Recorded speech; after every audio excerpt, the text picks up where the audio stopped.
when the first time we ever went gold, we were on tour with Twisted Sister, Oh, wow.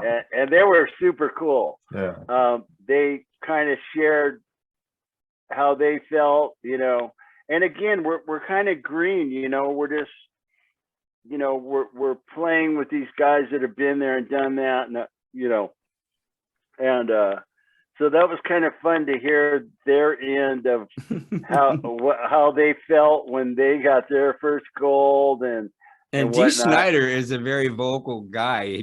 Sure. Oh, I hope he was absolutely. a helpful guy. And I can tell you something about Dee Snider. Please. That he's a wonderful kick-ass singer. I mean, I saw them. Oh, wow. I heard him sing "Long Live Rock and Roll" by Dio. Dude, nailed. I mean, he's gangster. I mean, their songs were, maybe somebody might call it bubblegum, or they might say something about Twisted Sister. I happen to know these dudes are badass. But anyways, we partied on the plane, which is not a good idea because we got arrested. Me and the singer, trip on this, me and the singer, well, he was throwing like peanuts in this lady's wig. And that was a really bad idea. And then we were pouring drinks for everybody on the plane. We're just going like, just have orange juice and we'll put we'll hook you up. And anyways, so when the plane landed, they told everybody to remain seated. A couple gentlemen have to be escorted. And we went right out of the plane. We've been gone 4 months, and our family was in one of those deals where it's outside and they're waiting for you to go off the plane and walk across. Well, me and the singer get off the plane and we go into 2 black cars and they take us to jail. And so that was kind of brutal. It cost I had 2 violations and he had 3. It cost us $2,000 and him $3,000. But this is a time, Mark, when you have to understand I'm older than you, Mark. This all started with like guys like Sid Vicious, right? And they would just break shit everywhere they went, and it became traditional to just destroy. I mean, you became legend by killing hotel rooms and vehicles, and there was guys like Vince Neil and one night his thing just went horribly wrong, and it's like after a while that kind of died down, but you guys were like this partying craze, just like, I don't know, this group that'll never exist again. Yeah, we didn't really destroy hotel rooms, but there was a lot of pranks played. We were on tour with Whitesnake in Europe, and we were staying at a hotel that John Lord, who used to be a Deep Purple, he was in Whitesnake at the time.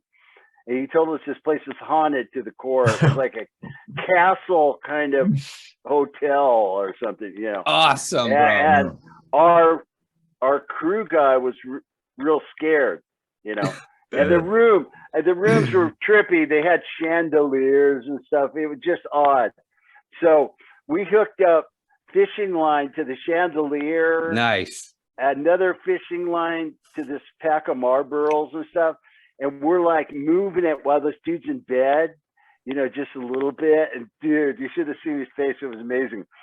But that's great. My singer used to make potato launchers, and we were in New York, and he put a spider at the end of a fishing line and go right down on somebody's plate, down like eating outside, things like that. But we didn't like throw TVs out the window and some of the stories that you've heard from some of the other people. Sure. It was too expensive, you know what I mean?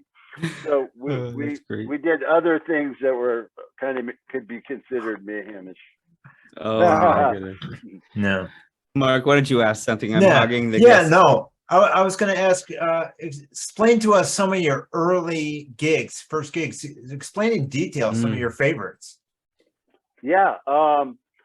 Well, the early ones before you got our very first or before. Well,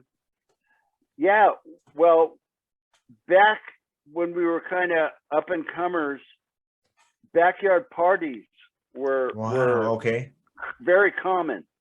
and there was a very healthy music scene. Van Halen was doing the backyard circuit. First time I saw him, it was actually at a junkyard.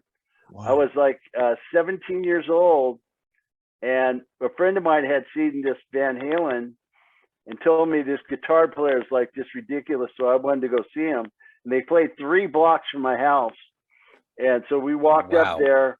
When we first walked in, the drummer was doing a solo, and Roth was laying down, blowing a tube inside of the guy's floor tom.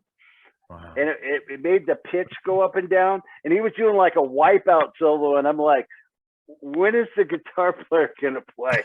You know? And anyways, they played a lot of covers.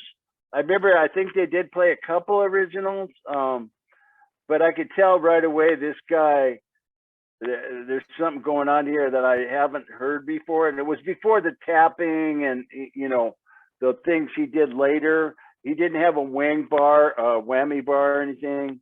He was playing like a Les Paul Jr. And, but he was outside of the box, and I'd never heard anyone really play like that except one other guy called Jimmy Bates in a band called Stormer. And he kind of had that outside thing going on. But apart from those two, there was no one else that played like that. And anyways, we were just playing, you know, charge $1. And I remember Van Halen charged $250 one time. And we were in shock. We're going, $250, dude. Like, we couldn't believe they were charging $250. God, like, who do they think they are? I mean, this is amazing. So I was really inspired by them, by their work ethic, because they played so often every night. I mean, they were somewhere playing. So I kind of followed that mindset, and we tried to play as often as possible.